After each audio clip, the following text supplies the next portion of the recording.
Hello all you beautiful people, my name is Zach Dowdy and today we're talking about my perspective on how to do backside boneless on transition. Something I was thinking about on the way to the skate park this morning is like a conversation I was having with Peter Hewitt like a while back, and learning new tricks is like playing cards. So like, and what I mean by that, and I think the metaphor for that is that you focus so much on learning a new trick that you forget to go do that old trick that you know how to do so well, and then you go back to go do that old trick that you know how to do so well and you forget how to do it, or you lose the motion and the muscle memory of how to do it because you focus so much on the new trick, and etc. It's like a vicious cycle. I'm gonna warm up here at Lakeside Skate Park, Lindo Lake, super fun skate park here in San Diego, and then we're gonna dive into how to backside boneless.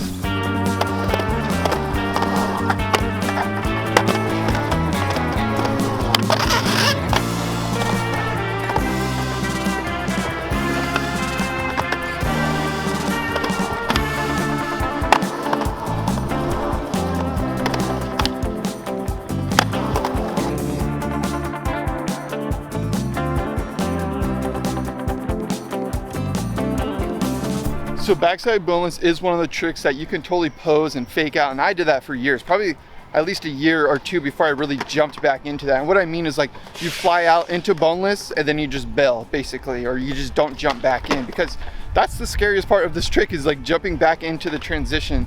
And when you're trying to figure out how to scoop the board up into your hand, the one thing I would say is like plant your front foot down and use your back foot and keep a lot of pressure on your back foot, almost like inverting your board so that gravity keeps it to your foot, and then, you know, essentially bring the board to your hand so then you can get a nice grasp of it.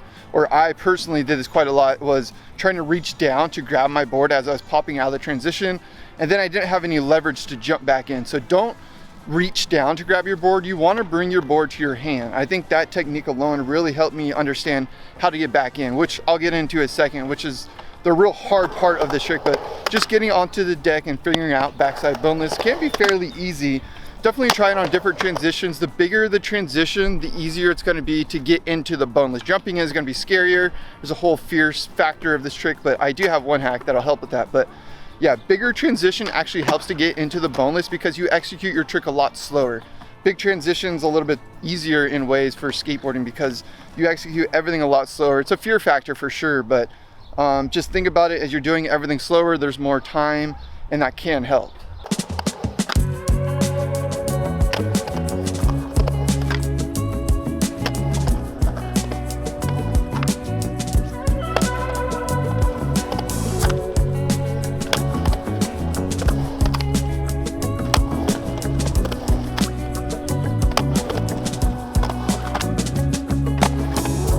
Everything is upside down. Don't know what's going on.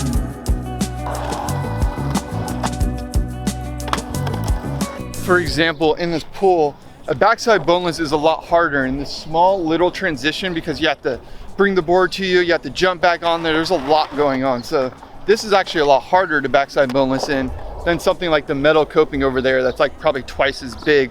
Essentially because it's more mellow, you have more transition to land on, it's not as steep, so there's more like landing area, and it's slower when you're going up, so you have more of that leverage to scoop your board with your back foot into your hand. Now, once you're on the deck and you got your boneless all stalled out and you got a good control of it, you got a nice grab of it, up kind of under your wheel well is essentially where I like to grab, kind of like right underneath the wheel, because you can get a nice bending, flexing point to where you can like push your back foot out and your front hand with the board with your grab right under a wheel. You kind of like do this like twisting effect to where it can create more of like a passageway into the transition is what I'm saying. It's like almost like you're pointing your board back into the transition when you're doing that. It looks tweaked out and styled, but it actually does help. There's a function to it as well.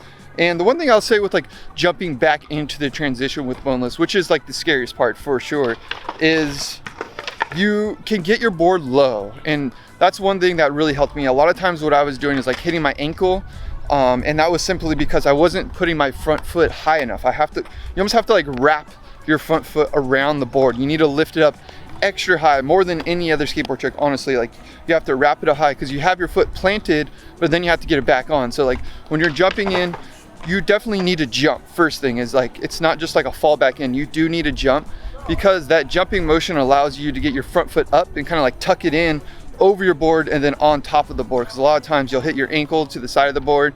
And something that can help with this is what I did, and some people might think this is like way scarier than actually trying it, but going on the deck of like a bank.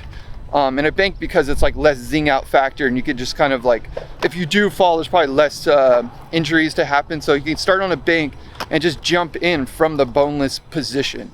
Now, you know, not everyone might not like that. It is kind of scary, but it does get you kind of like acclimated with that feeling of jumping back in and then trying to make it all one motion.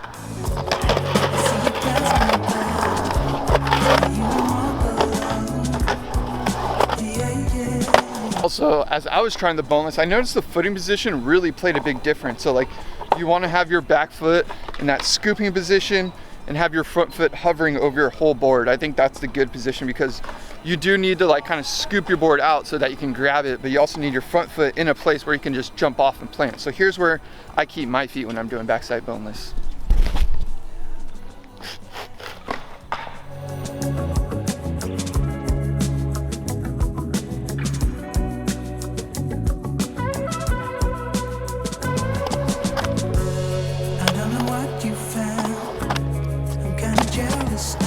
All right, y'all, that's a quick wrap to this video on how to do backside boneless from my perspective. Leave some comments down below with what tricks I should cover next, and we'll see you tomorrow. Mash.